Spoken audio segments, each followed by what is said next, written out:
les informations d'ici et d'ailleurs sur Radio La Frontière. C'est parti pour tout de suite.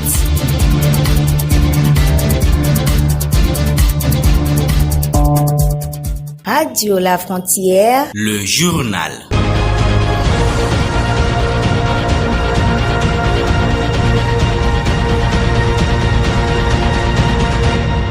Madame, Monsieur, bonjour. Ravi de vous retrouver encore ce jour. À présent, les informations.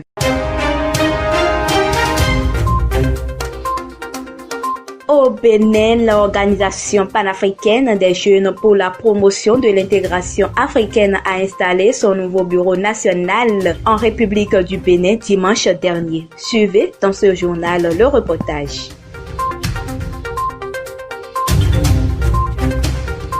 Dix-huit mois après sa fermeture, la République fédérale du Nigeria ordonne l'ouverture de ses frontières avec le Bénin. Restez pour suivre plus les premières impressions des populations du Bénin.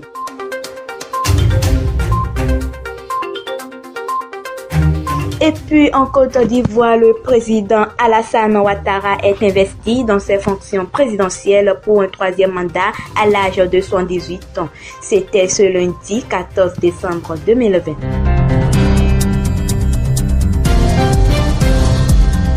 Le sujet fait actuellement le buzz sur les réseaux sociaux. Il est le plus abordé par les internautes et fait objet de railleries entre les hommes et les femmes. L'idée de fixer le transport des femmes à 2000 francs vient d'un groupe de la gente masculine appelé le Syndicat des hommes qui dispose à sa tête l'artiste ivoirien Suspect 95 en tant que président du dit syndicat. Quelques citoyens se prononcent diversement sur la situation.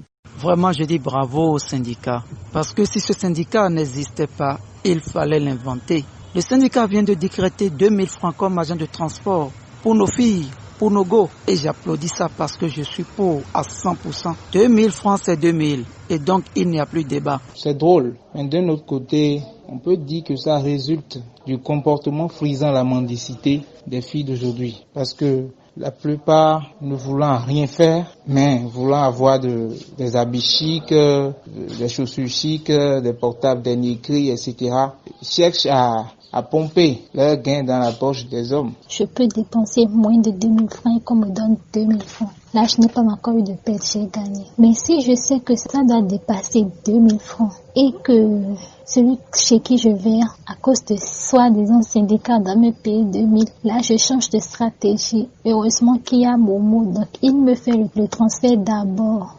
Le président Alassane Ouattara a été investi ce 14 décembre pour un troisième mandat à la tête de la Côte d'Ivoire lors d'une cérémonie au palais présidentiel d'Abidjan. 13 chefs d'État africains étaient présents, dont le Bénin, le Burkina Faso et le Congo-Brazzaville. Parmi les invités de marque à cette cérémonie, l'ancien président français Nicolas Sarkozy, qui avait soutenu le président Ouattara lors de la crise post-électorale de 2010-2011. La France était représentée par son ministre des Affaires étrangères Jean-Yves Le Drian. Au cours de son discours, le chef de l'État a promis de négociations au dialogue. Et pendant ce temps, son homologue guinéen appelle ses compatriotes à oublier le passé. Le président guinéen Alpha Condé a exhorté mardi 15 décembre dernier, lors de son discours d'investiture à un troisième mandat, ses concitoyens à oublier le passé et à se tourner vers un avenir d'unité et d'espérance. Dans le mois de décembre va se dérouler la rentrée radiophonique de l'année 2020-2021 de Radio La Frontière. Plusieurs manifestations sont prévues à cette occasion selon le directeur général Roland Abiola Pokosa. Oui, Radio La Frontière organise sa rentrée radiophonique le dimanche 27 décembre 2020. Celle-ci se tiendra à Igolor, dans la commune d'Ifaï, à partir de 15h. Au cours de cet événement, nous aurons les prestations artistiques, nous aurons la présentation des émissions en live, un panel de discussion entre les invités et les membres de la radio sur les différents objectifs de la radio dans la commune d'Ifaï et enfin la collation. Il rassure du bon déroulement des activités en marge à la célébration de cet événement. Le premier responsable de Radio La Frontière lance à cet effet un appel à manifestation pour une bonne mobilisation des ressources. Les petits plats sont en train d'être mis dans les grands pour que la rentrée radiophonique soit vraiment une réussite. Alors, je voudrais profiter pour demander aux gens, ceux-là qui pensent vraiment nous aider, nous sommes ouverts pour les gestes de différentes natures, que ce soit financier ou matériel, puisque nous en avons vraiment besoin pour la tenue effective de l'événement. Je voudrais déjà remercier ceux-là qui se manifestent pour nous soutenir. Merci vraiment à eux. Nous avons déjà lancé un appel de sponsorisation et de partenariat pour l'événement. Nous sommes joignables sur le plus 229 62 07 13 62 ou radiolafrontière@gmail.com. Le choix de la tenue vestimentaire lors des occasions de réjouissance est une épreuve qui fait réfléchir bon nombre de femmes, surtout les robes. Comment choisir un joli modèle de robe en cette période de fin d'année? C'est la question à laquelle répondait l'émission Moda Fashion de Eunice Ronfray du lundi dernier. Suivons ici un extrait de ses propos. En plus, cette période festive rime avec les soirées, les dîners entre amis, les dîners de gala, des concerts d'artistes, etc. J'en passe. Il va donc falloir être de taille bling bling pour cette période. Optez donc pour des robes longues, courtes, scintillantes à sequins. Il n'y a pas que les sequins pour les fêtes, hein. Il y a aussi le brillant, le satin, le lurès, les paillettes, le strass, le doré, l'argenté, le was, avec de beaux ornements. Les tissus scintillants attirent les regards. Pour celles qui préfèrent la discrétion, prenez une robe qui vous sied et le reste sera joué sur les accessoires. Choisissez donc une robe neutre ou naturelle. Reprise des activités commerciales entre le géant de l'Est et le peuple béninois. La République fédérale du Nigeria a ordonné la réouverture de ses frontières avec le Bénin pour faciliter les échanges commerciaux. Suivez ici l'impression de quelques consommateurs des produits en provenance du Nigeria vers le Bénin. La frontière est ouverte maintenant, donc ça veut dire qu'on est un peu sauvé parce que toutes choses vont changer, surtout en matière de la fête maintenant pour les travaux. Ça peut nous avantager beaucoup parce que la plupart des 75% des produits viennent de là-bas, surtout nous les couturiers. Si on peut se dire la vérité, parce que bon, avec pendant un temps, on souffre trop parce que ce que tu peux prendre à 700 maintenant, tu vas prendre ça à 700 bien 800. Ou bien ce que tu peux prendre à 100 francs maintenant, c'est à 300 bien 400 francs. Bon, on est obligé de s'adapter à ça parce qu'il n'y a plus de chemin. Donc maintenant, si la réouverture des frontières est faite, on remercie aussi l'État. On a rencontré beaucoup de difficultés, beaucoup de difficultés parce que si je trouve 1000 francs maintenant là, c'est le même 1000 francs qui va circuler. Tout le monde trouve un peu dedans. Mais si l'autre est calé là-bas, comment toi tu peux trouver pour toi ici? Par exemple, nous les hommes demandent quand l'essence est chère, on n'arrive pas à bien travailler. Parce que quand tu travailles pour les pompistes. Et encore quand les étrangers rentrent dans le pays, les marchandises rentrent, des fois on trouve les bagages à charger. Et ça nous amène aussi de l'argent. Donc quand les frontières étaient fermées, disons on était coincés. On ne trouvait pas de marché comme maintenant. Le Bureau national du Bénin de l'Organisation panafricaine des jeunes pour la promotion de l'intégration africaine au PADJPIA Bénin a été installé dimanche dernier en présence des leaders panafricanistes du Bénin et d'ailleurs. Reportage.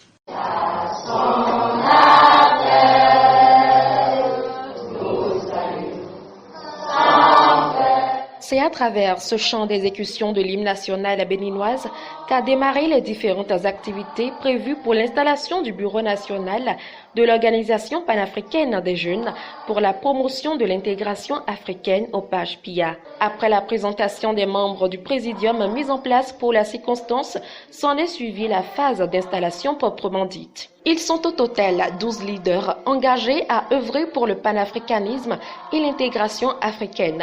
Dieudonné Locuy, président du premier bureau national de PADJPIA Bénin, a procédé à la présentation de l'ONG ainsi que de ses différents objectifs.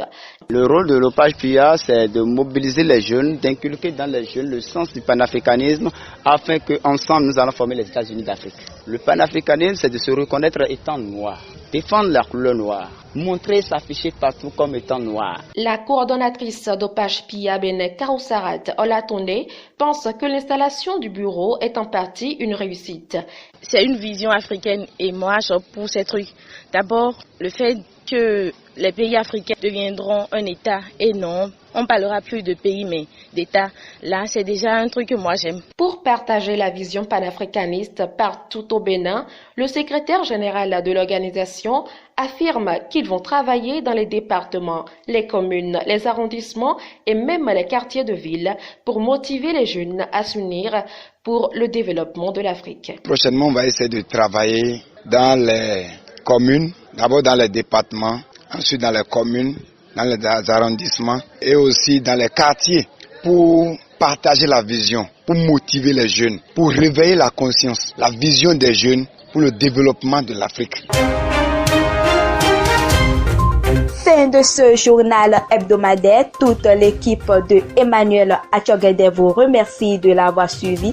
Alessandra Gitrenou, je suis restée.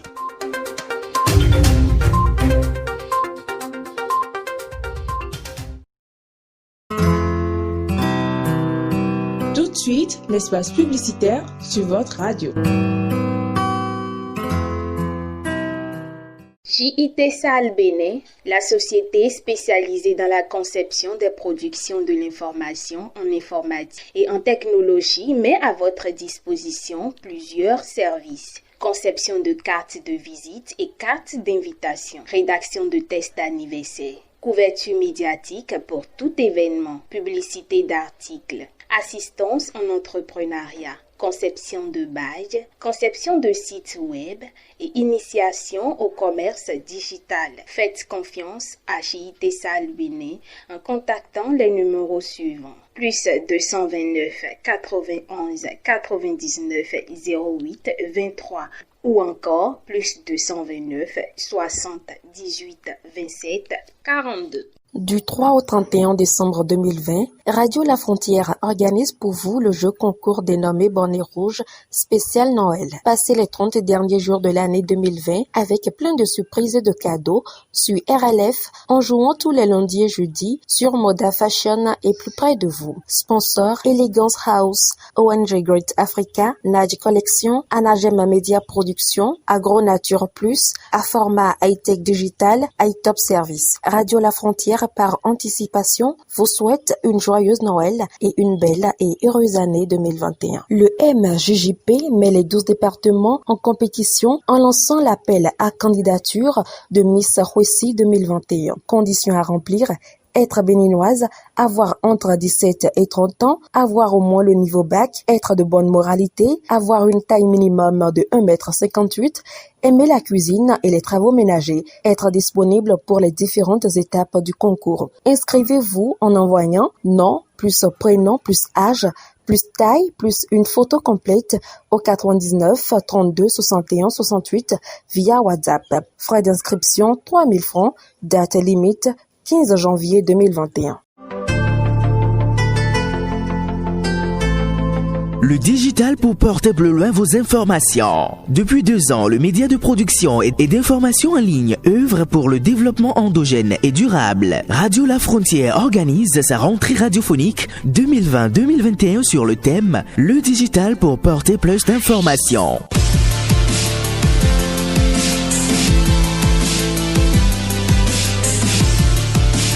Au programme, présentation de la nouvelle grille des programmes, présentation d'émissions live, réception de dons de matériel, collation. La rentrée radiophonique 2020-2021 de Radio La Frontière, c'est ce dimanche 27 décembre 2020 à Igolo, dans la commune d'Ifani au Bénin. Infoline plus 229 62 07 13 62. Radio La Frontière, le développement et l'excellence.